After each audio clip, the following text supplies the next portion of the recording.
요한복음 말씀 보겠습니다. 요한복음 14장 15절부터 24절까지의 말씀 보겠습니다. 요한복음 14장 15절부터 24절.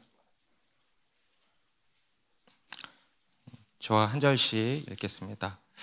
너희가 나를 사랑하면 나의 계명을 지키리라.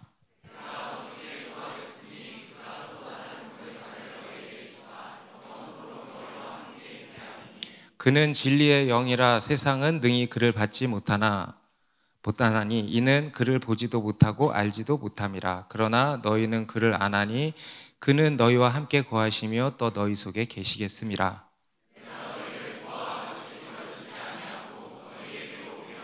조금 있으면 세상은 다시 나를 보지 못할 것이로되 너희는 나를 보리니 이는 내가 살아있고 너희도 살아있겠음이라.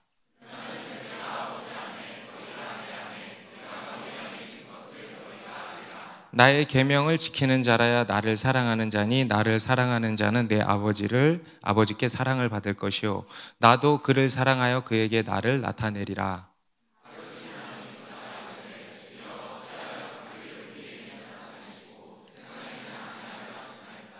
예수께서 대답하여 이르시되 사람이 나를 사랑하면 내 말을 지키리니 내 아버지께서 그를 사랑하실 것이요 우리가 그에게 가서 거처를 그와 함께 하리라. 나를 사랑하지 아니하는 자는 내 말을 지키지 아니하나니 너희가 듣는 말은 내 말이 아니요 나를 보내신 아버지의 말씀이니라. 아멘. 네, 우리가 지금 살펴보고 있는 이 요한복음 14장 말씀은 예수님께서 제자들을 향해서 하신 마지막 설교입니다. 그래서 다락방 광화라고 우리가 별명을 붙였죠. 마가의 다락방에 제자들과 함께 둘러앉아서 예수님께서 마지막으로 가르치시는 것입니다. 우리가 이 말씀을 보고 들을 때 그렇게 하면 좋을 것 같아요. 믿음이라고 하는 타임머신을 타고 그 자리로 가는 겁니다. 네, 아멘. 네, 그래서 우리가 지금 그 다락방에 다 같이 둘러앉았다 생각을 하고 예수님의 말씀을 들으면 좋겠습니다. 우리가 누군가를 이렇게 사랑한다고 하면 나타나는 여러 가지 특징이 있습니다. 어떤 특징이 있나요? 우리가 흔히 누군가를 사랑한다 그러면 어떤 특징이 나타납니까? 보고 싶어요. 예. 되게 마음에 담긴 이야기처럼 들리네. 또 어떤 특징들이 나타나죠? 다 주고 싶어, 막 주고 싶죠, 그죠? 그래서 돈도 막 쓰게 되고 엄청 짠돌이고 맨날 돈 없다 하는데 어떤 사랑하는 대상이 생기면 거기에 돈을 쓰게 되고 또 어떤 특징이 있습니까? 즐거워요. 네, 즐겁죠. 너무 좋죠. 네. 제가 인터넷에 좀 서치를 해봤어요. 사랑할 때 나타나는 특징이 뭐가 있는가 보니까 이제 많은 경우가 이제 크게 공통적으로 두 가지 특징을 이야기하더라고요. 첫 번째는 상대의 관심이 많아진대요. 그래서 상대의 사소한 것까지도 궁금해한다고 합니다. 그래서 질문을 많이 한대. 네, 질문을 많이 하고 뭘 좋아하는지, 이런 건 어떤지, 그의 생각, 그의 관심, 그의 취향 이런 것들을 궁금해한다고 합니다. 그리고 그에게 나를 이제 맞춰주려고 한다고 합니다. 그리고 또 그를 기쁘게 해주고 싶은 마음이 막 생긴대요. 그래서 이제 헌신하게 되는 거죠. 돈을 쓰고 또 시간을 쓰고 에너지를 쓰게 된다는 겁니다. 그리고 그것이 자기에게도 기쁨이 된다는 겁니다. 그리고 두 번째 특징이 뭐냐면 사랑하면 그 상대와 늘 함께 있고 싶어진대요. 함께 있고 싶어진대요. 함께 하고 싶어진다는 거죠. 그리고 함께하는 시간이 많아진다 그럽니다. 그런 거 같습니까? 부부님들 그런 거 같습니까? 네, 그냥 웃죠. 네. 여러분 사랑은 의지입니다. 네.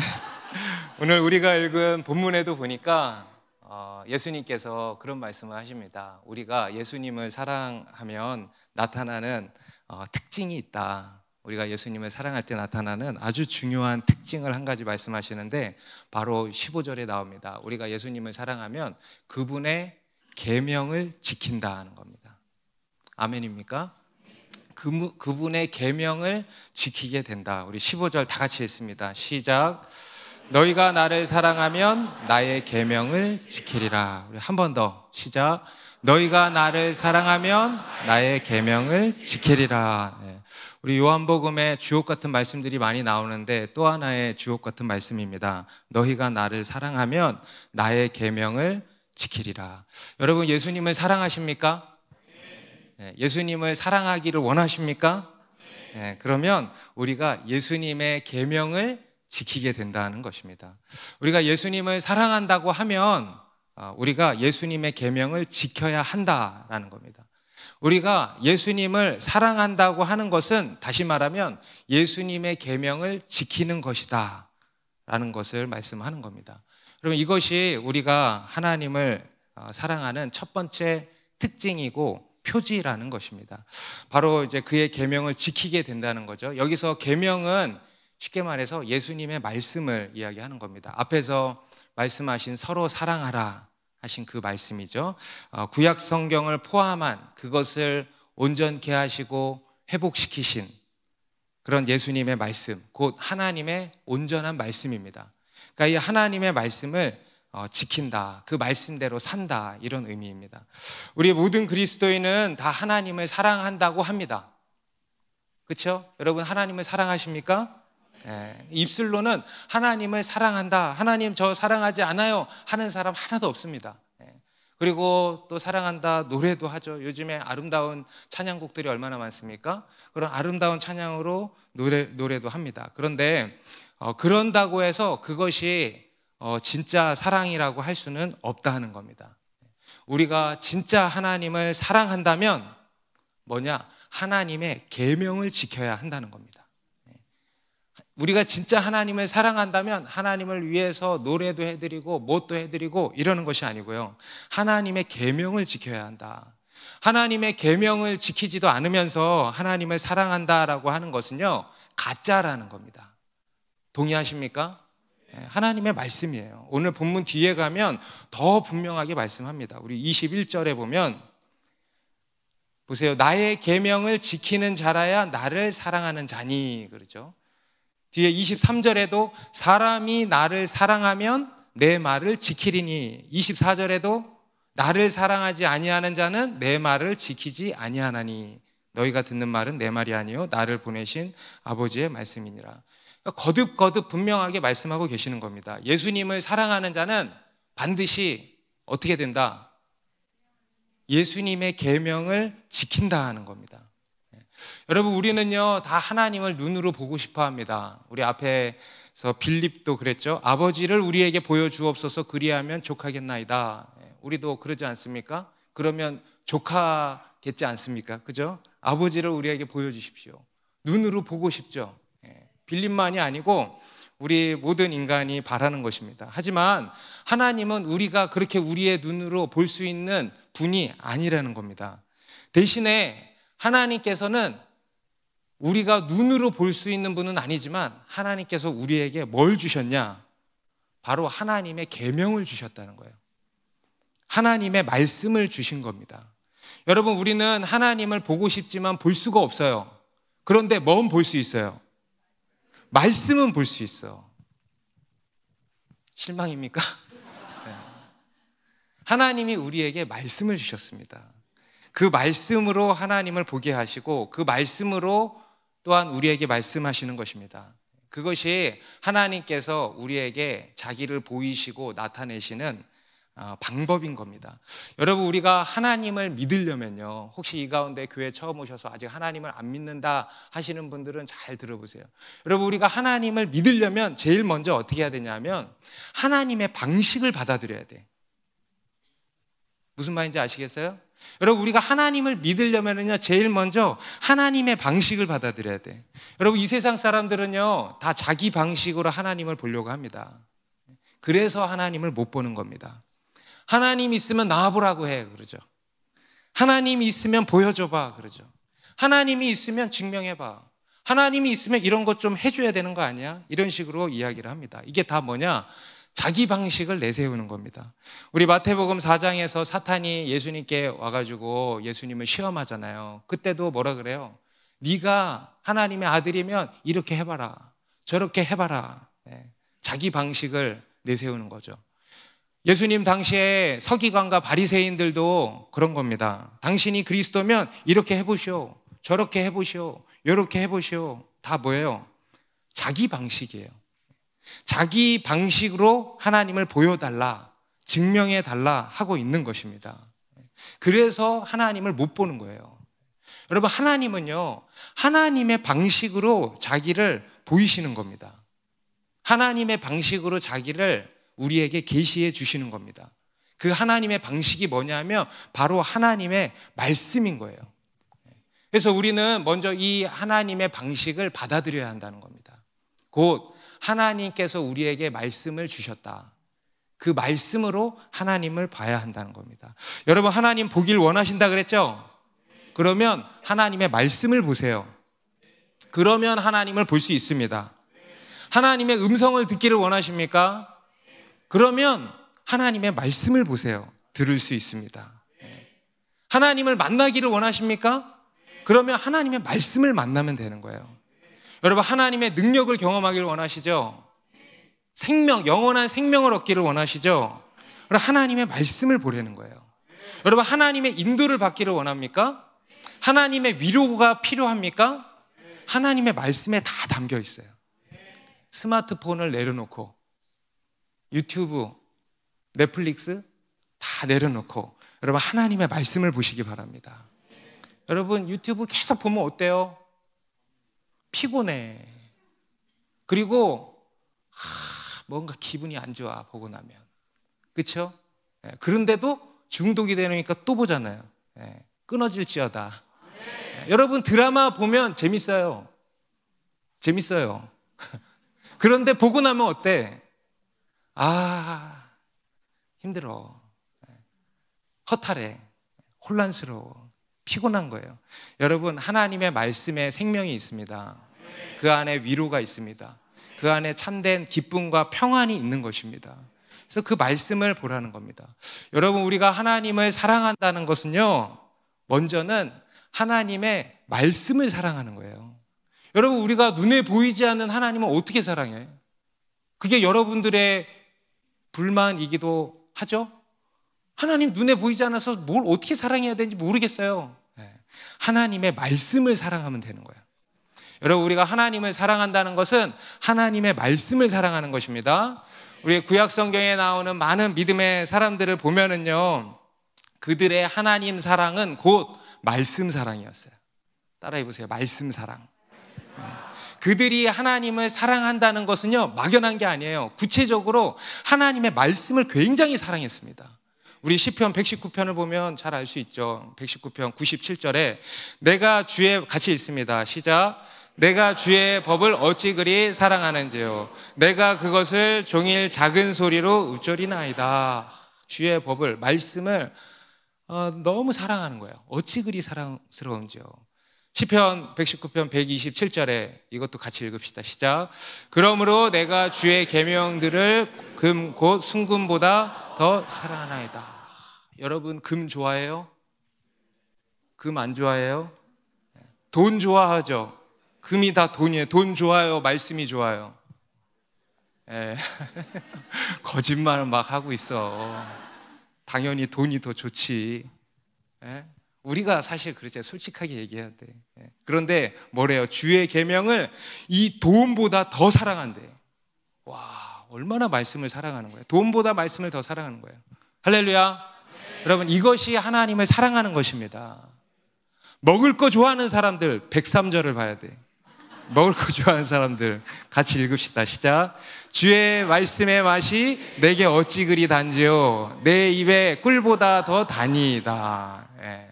맛집 찾아다니는, 빵집 찾아다니는 여러분, 주의 말씀이 내 입에 꿀보다 더 다니이다. 아주 맛있는 케이크보다 주의 말씀이 더 달고 맛있다. 그런 은혜가 부어지기를 바랍니다. 주님의 말씀을 이렇게 사랑한다는 거예요. 이게 하나님을 사랑하는 거예요. 여러분, 하나님을 사랑하십니까? 제가 다시 이렇게 묻겠습니다. 하나님의 말씀을 사랑하십니까? 아멘이 줄죠. 여러분, 우리가 하나님을 사랑한다는 것은 하나님의 말씀을 사랑하는 거예요. 우리 앞에 요한복음 12장에 나왔던 예수님을 정말 그토록 사랑했던 여인 마리아, 그녀의 예수님 사랑, 정말 대단했죠. 그래서 우리 요한복음 12장에서는 향유옥합을 부어드리는 사건으로 그 사랑이 나타났고, 누가복음 10장에 가면은요, 이 마리아의 예수님 사랑도 곧 뭐였냐면 그분의 말씀을 얼마나 사랑했는지 몰라요. 누가복음 10장에 보면 마르다와 마리아 이야기 여러분들 다 잘 아시죠? 그 두 자매의 집에 예수님이 신방을 가셨습니다. 그때 마르다도 예수님을 사랑했고 마리아도 예수님을 사랑했어요. 마르다는 열심히 응식 준비를 해서 예수님을 대접해드림으로 예수님을 사랑했어요. 그런데 마리아는 어떻게 했습니까? 아무것도 안 하고 뭐 했어요? 예수님의 발치에서 그분의 말씀을 들었어요. 예수님의 어떤 매력적인 얼굴, 예수님의 어떤 매력적인 눈빛이 아니고 어디에 초점이 맞춰져 있었냐? 그분의 입술, 말씀에 초점이 맞춰져 있었던 겁니다. 이 마리아는요, 예수님을 사랑하는데 특별히 예수님의 말씀을 사랑한 거예요. 예수님의 가르침, 그에 대해서 예수님께서 그러시죠? 그가 좋은 편을 택했다 이거예요. 하나님의 말씀을 사랑하는 게 진짜 최고로 하나님을 사랑하는 것이다. 아멘? 그러면 우리가 하나님의 말씀을 사랑한다는 것은 뭘까? 하나님의 말씀을 막 그냥 막 100독, 200독 하면서 막 씹어 먹으면서 막 이렇게 계속 말씀 도사가 되는 건가? 매일 큐티 한 번도 안 빠지고 365일 큐티 한 번도 안 빠지고 말씀 암송도 하고 성경 연구도 많이 하고 이런 것인가? 물론 그래야죠. 그죠? 그런데 여러분, 하나님의 말씀은 듣기만 하면 의미가 없어요. 어떻게 해야 돼? 살아야 돼. 말씀대로 살아야 하는 거예요. 우리 야고보서 1장 22절은 이렇게 말씀합니다. 너희는 말씀을 행하는 자가 되고 듣기만 하여 자기를 속이는 자가 되지 말라. 여러분, 말씀을 행하지 않고 듣기만 하잖아요? 그러면 속이는 자가 되기 쉬워. 미혹당하는 거예요. 내가 괜찮은 사람이구나, 좋은 그리스도인이구나 라고 착각하게 된다는 거예요. 행함이 없고 계속 듣기만 하면 주의하셔야 돼.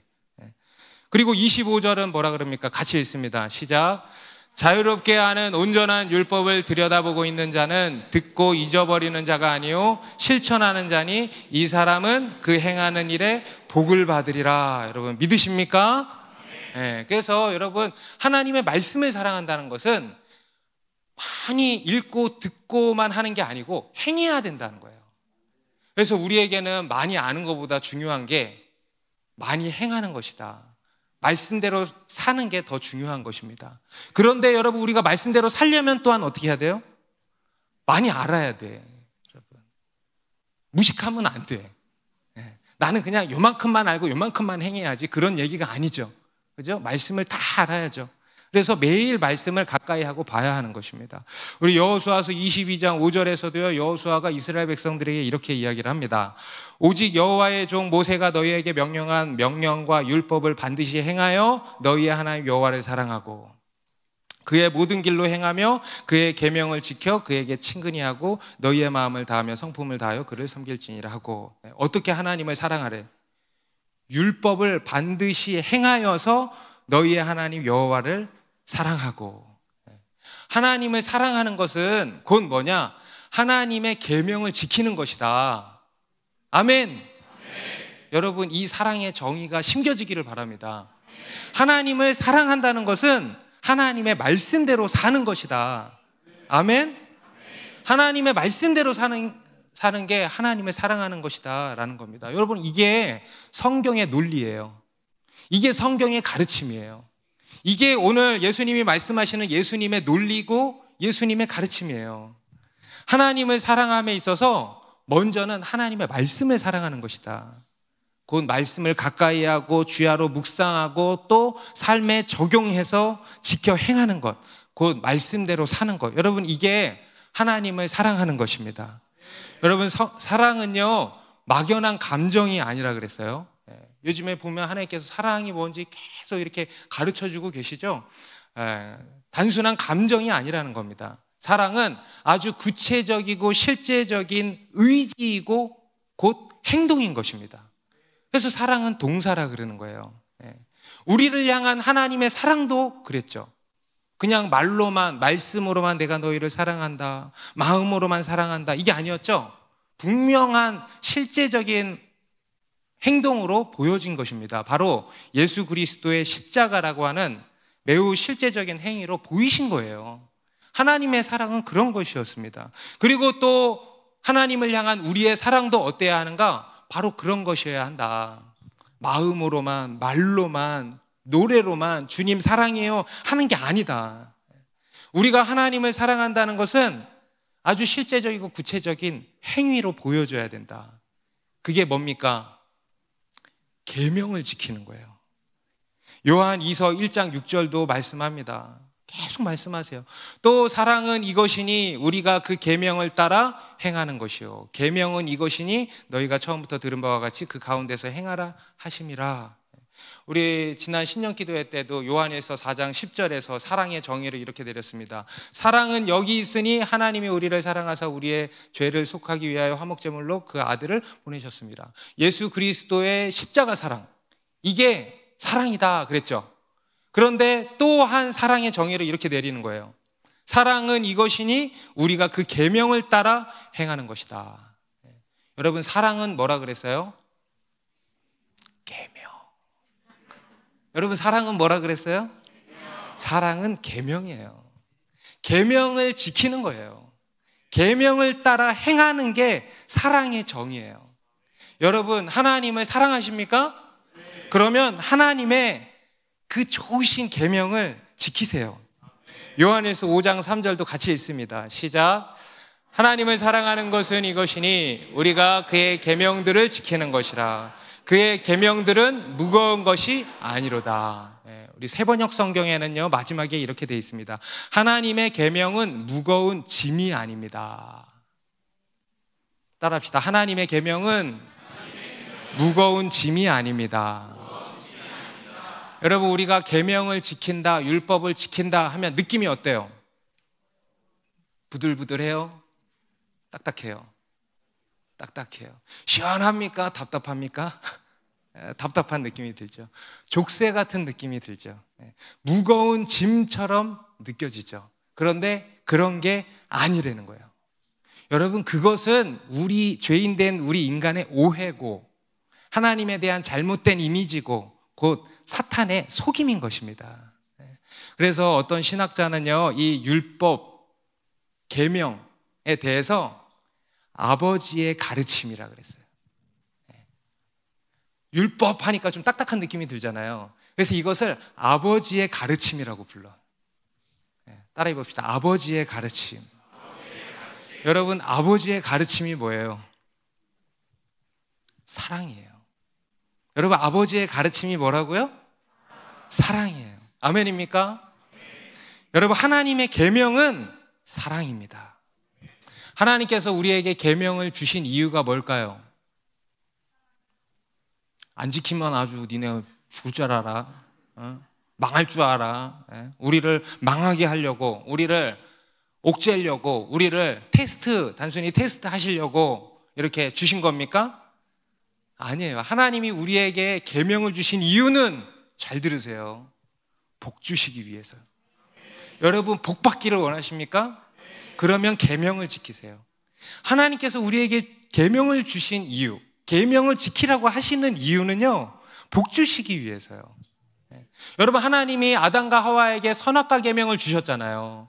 선악과 계명을 주신 이유, 목적, 동기가 어디 있겠습니까? 복 주시기 위함이에요. 그들을 통제하기 위해서, 옥죄기 위해서가 아니에요. 복 주시기 위해서. 곧 사랑이에요. 사랑. 여러분, 다시 하나님의 계명은 뭡니까? 사랑입니다. 여러분, 하나님은 사랑이십니다. 그러면 하나님의 계명도 사랑이에요. 여러분, 계명은 사랑입니다. 가슴에 손을 얹고 이 계명은 사랑이다. 우리 아버지의 가르침은 사랑이다. 할렐루야. 여러분, 우리를 향한 하나님의 사랑이고 또 하나님을 향한 우리의 사랑이에요. 여러분, 하나님과 우리 사이의 사랑은요, 이 계명으로 통하는 거예요. 계명으로. 그래서 여러분, 이 여호와 하나님의 계명을 사랑하시기 바랍니다. 사랑하게 되시기를 축복합니다. 하나님의 말씀이 내 입의 꿀송이보다도 더 달게 되기를 축복합니다. 그 하나님의 말씀에 깊이 사랑에 빠지게 되시기를 바랍니다. 그래서 여러분, 말씀을 가까이 하는 거예요. 삶에 적용해서 계명을 지키는 겁니다. 그런데 여러분, 우리가 하나님의 계명을 지키는 게 쉬워요, 어려워요? 어렵죠. 어려운 면이 있죠. 그 당시 제자들도 보면은요, 여러분, 마지막 식사 자리에서조차도 싸웠어. 누가 크냐고. 그죠? 싸웠어. 그러니까 이런 제자들, 예수님의 계명을 이렇게 잘 지킬 수 있겠어요, 지금? 아니죠. 그죠? 어려워 보이죠? 굉장히 미숙한 사람들이란 말이에요. 그러니까 예수님이 뭐라고 하시냐면, 그게 16절, 17절입니다. 이것도 여러분, 놀랄 준비를 하셔야 돼. 16절, 17절 같이 읽습니다. 시작. 내가 아버지께 구하겠으니 그가 또 다른 보혜사를 너희에게 주사 영원토록 너희와 함께 있게 하리니 그는 진리의 영이라. 세상은 능히 그를 받지 못하나니 이는 그를 보지도 못하고 알지도 못함이라. 그러나 너희는 그를 아나니 그는 너희와 함께 거하시며 또 너희 속에 계시겠습니다. 예수님께서 이제 나를 사랑하는 자는 내 계명을 지킨다. 곧 내 계명을 지켜라 하시고 나서 이렇게 말씀하세요. 그런데 내가 너희가 어려운 거를 안다. 그래서 아버지께 구하겠다. 곧 또 다른 보혜사를 구하신다는 거예요. 여기서 보혜사는 이제 아주 오늘 교회 처음 오신 분들은 처음 듣는 단어실 거예요. 아주 어려운 단어인데 헬라어로 파라클레토스라고 하는 단어입니다. 파라는 곁에, 옆에라는 뜻이고 클레토스는 부름받은이라는 뜻입니다. 그래서 이 보혜사 파라클레토스는 조력자라고 하는 뜻이 있어요. 조력자, 돕는 자, 헬퍼. 그리고 이제 변호사라는 뜻도 됩니다. 그래서 죄인 옆에서 변호해주는, 도와주는 변호사. 그리고 또 위로자, 상담자, 깊은 절망과 낙심 가운데 빠져있는 사람을 위로하는 그런 카운슬러의 뜻도 가지고 있는 것입니다. 여러분, 그 당시 제자들에게 정말 필요한 것이 있다면 무엇이겠습니까? 돈이겠습니까? 가룟 유다가 찾아 나섰던 어떤 능력이겠습니까? 어떤 세상 권력이겠습니까? 그 외에 어떤 무엇이겠습니까? 아닙니다. 그 당시 제자들에게 필요한 것은요, 다른 무엇이 아니고 누구예요? 예수님이 필요한 거예요. 예수님처럼, 예수님이 떠나신다고 하니까 예수님처럼 그들과 함께하며 그들 옆에서 도와주고 그들을 이끌어주는 누군가가 필요한 거예요. 곧 보혜사가 필요한 것입니다. 여러분, 오늘날 우리 인간에게도 가장 필요한 게 뭘까요? 돈입니까? 어떤 능력입니까? 어떤 무엇입니까? 오늘날 우리 인간에게도 정말 필요한 것은 바로 보혜사가 필요한 거예요. 그런데 그 보혜사를 예수님께서 구해주시고 보내주신다. 바로 성령님이에요. 성령님. 할렐루야. 성령님을 보내주신다는 거예요. 여러분, 성령님이 누구시죠? 하나님이에요. 성령님은 성부, 성자 하나님과 같은 하나님이십니다. 여기서 또 다른 보혜사 할 때 이 또 다른은 어떤 의미냐면 같으면서도 다른이라는 의미예요. 그 원어 의미가 같으면서도 다른, 예수님과 같으면서도 다른, 성부, 성자 하나님과 같으면서도 다른 분, 조금 어려운 말로 다른 위격이신 겁니다. 우리 앞에서도 예수님께서는 이 성령님에 대해서 간접적으로 이렇게 예고를 하셨습니다. 요한복음 2장에서는 니고데모와의 대화에서, 또 요한복음 4장에서 사마리아 여인과의 대화에서, 그리고 그 외에도 이렇게 간접적으로 성령님에 대해서 말씀을 하셨는데, 이제 오늘 본문에 와서, 그리고 뒤에도 쭉 나옵니다, 이 성령님에 대해서 직접적으로 소개해 주시고 말씀하시는 겁니다. 성령님을 우리에게 주신다는 거예요. 와우. 성령님을, 웃으면 안 돼, 우리에게 주신다는 거예요. 그 성령을 우리에게 주사 영원토록 우리와 함께 있게 하시겠다. 우리 17절 후반에 보니까 그는 너희와 함께 거하시며 또 너희 속에 계시겠습니다. 성령님이 우리와 함께 거하시고 그뿐 아니라 우리 속에 계시겠다. 정말 놀라운 말씀이죠. 우리가 상상할 수 없는, 이해할 수 없는, 그냥 받아들여야 할 수밖에 없는, 하지만 매우 실제적인, 아멘? 여러분, 성령을 우리에게 주시고 우리가 성령을 받고 우리 안에, 우리 속에 성령이 계시는 것은 실제입니다. 실제로 일어나는 일인 것입니다. 믿으십니까? 여러분, 믿으면 엄청 놀라야 돼. 여러분, 이 세상에서 이보다 더 경이로운 일이 어디 있습니까? 하나님이신 성령 하나님께서 이제는 우리와 함께 하실 뿐만 아니라 우리 속에 오시고 우리 속에 계신다는 거예요. 계신다는 거예요. 여러분, 이보다 더 경이로운 일은 없는 것입니다.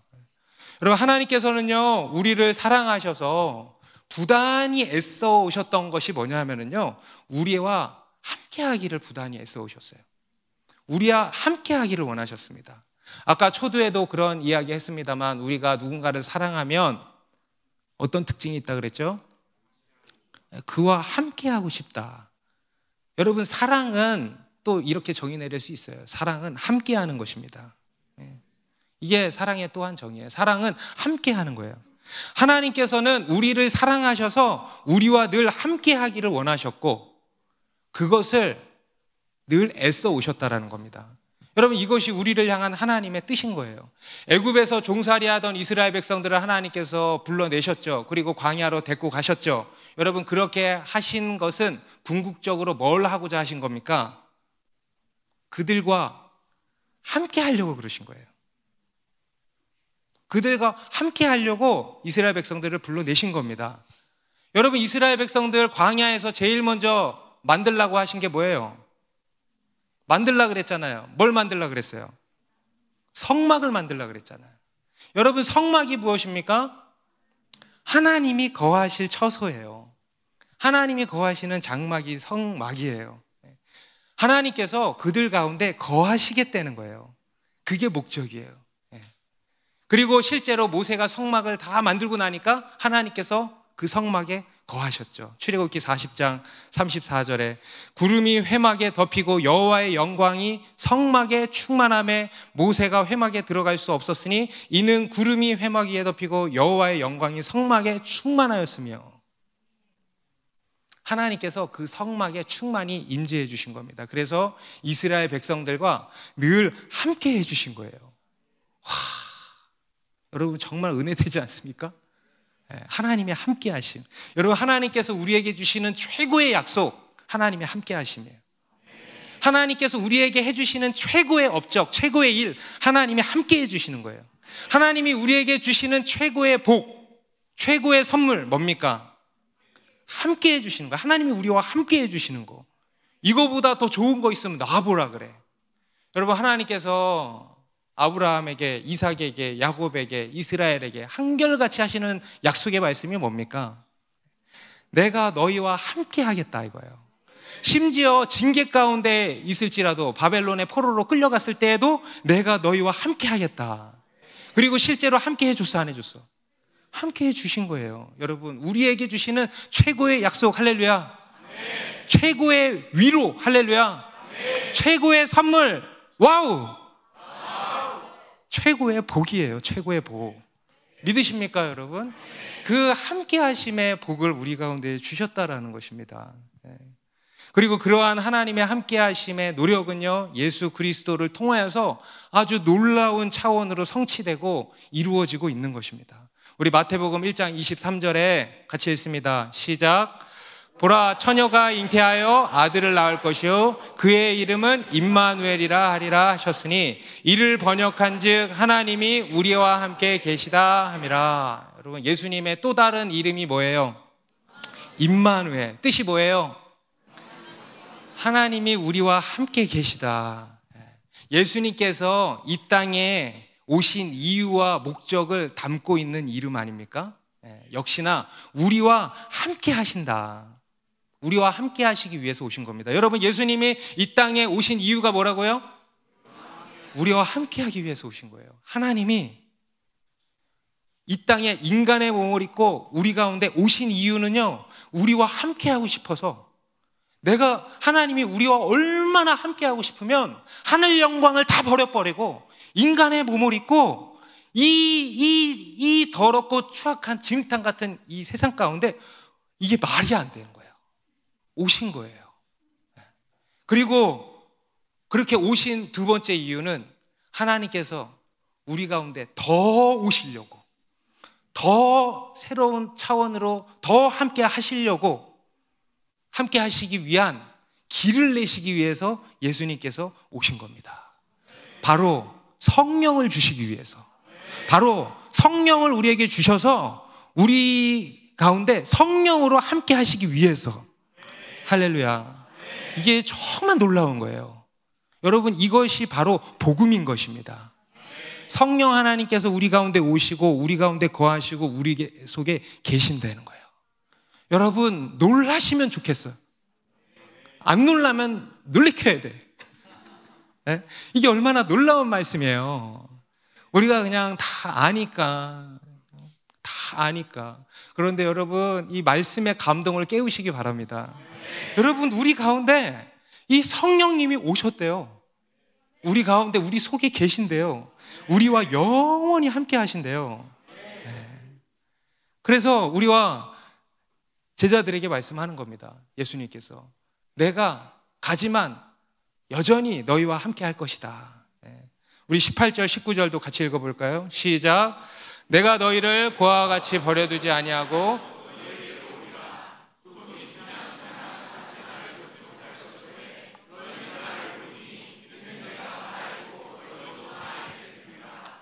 여러분, 하나님을 떠난 우리는요, 한마디로 고아입니다.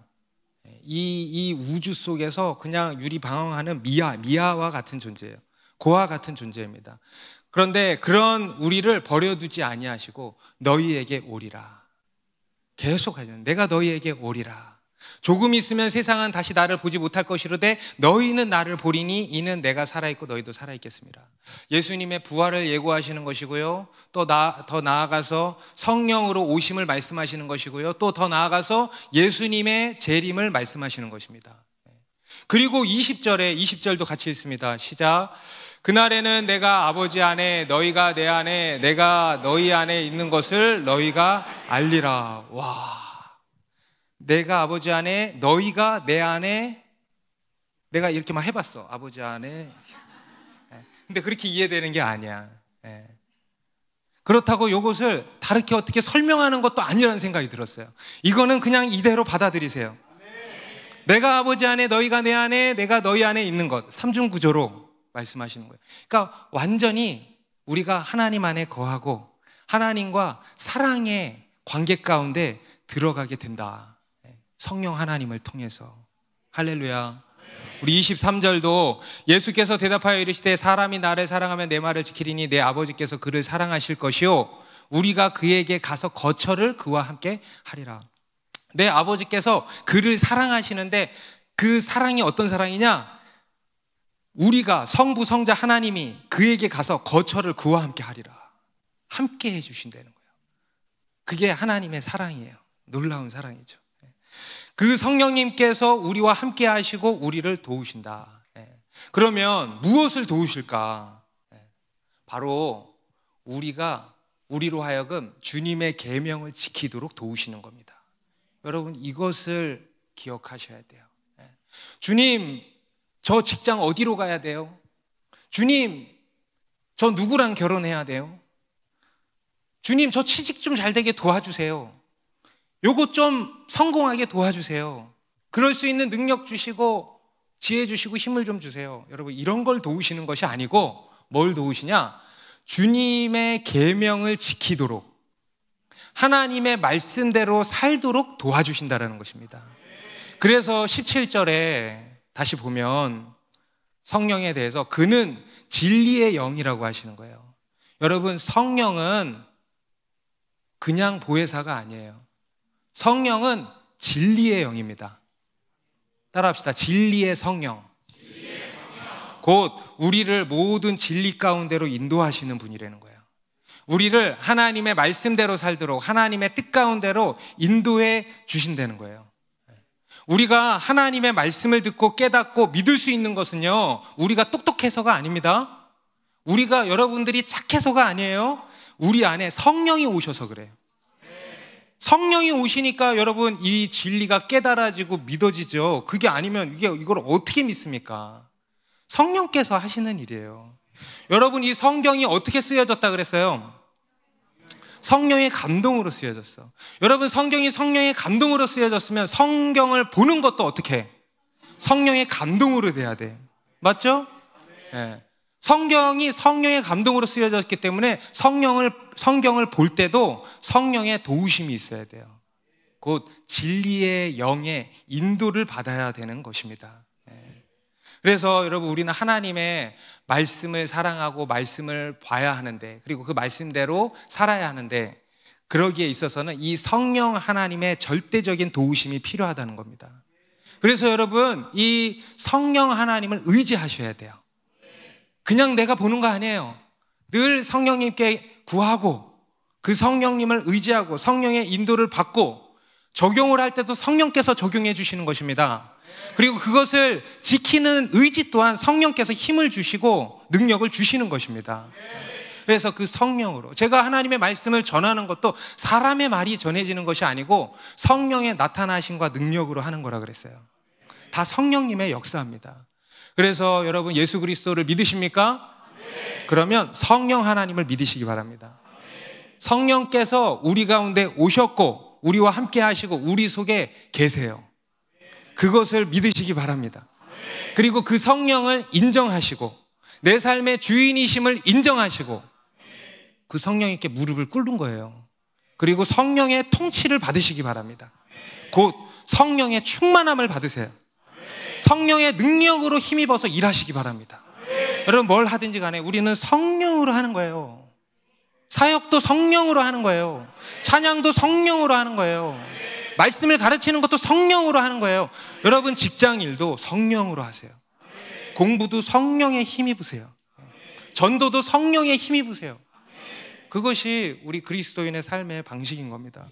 여러분, 우리 그리스도인의 삶은요, 한마디로 얘기하면 하나님과 함께하는 삶이에요.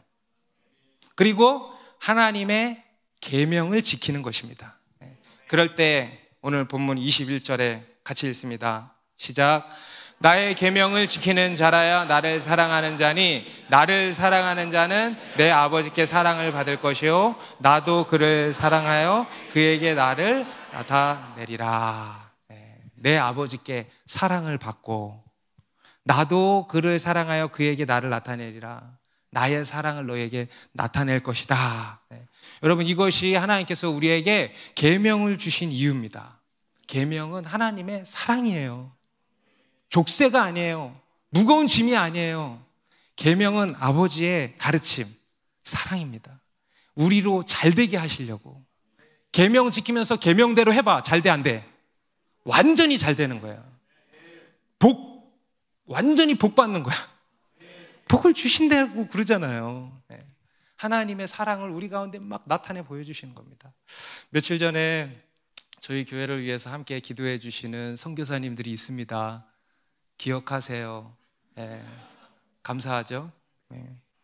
그 중에 한 분께 이렇게 하나님의 말씀을 전달받았어요. 하나님께서 저희 교회에 이렇게 물으신대요. 너는 나와 함께 있는 것이 좋으냐? 너희는 나와 함께 있는 것이 좋으냐? 불편하냐? 이렇게 물으신대요. 그러면서 이렇게 질문을 받는 사람들의 마음을 보여주시는데 주님이 시킨 것이 많고 하지 말라는 것이 많다고 여기는 마음이래요. 주님이 시키는 게 너무 많고 하지 말라는 게 너무 많다고 여기는 마음이죠. 엑스레이에 다 스캔이 돼버렸어 우리가. 여러분 인정하십니까? 인정해요. 계명을 지키는 게 무거운 짐이 돼버린 거예요. 주님과 함께하는 기쁨인 건데 그 기쁨을 잃어버린 거야. 주님과의 사랑을 잃어버린 거야. 그래서 이게 무거운 짐이 돼버린 거야. 여러분 우리가 이 사랑을 다시 회복해야겠습니다. 여러분 하나님께서 우리에게 물으십니다. 여러분에게, 저와 여러분에게 물으십니다.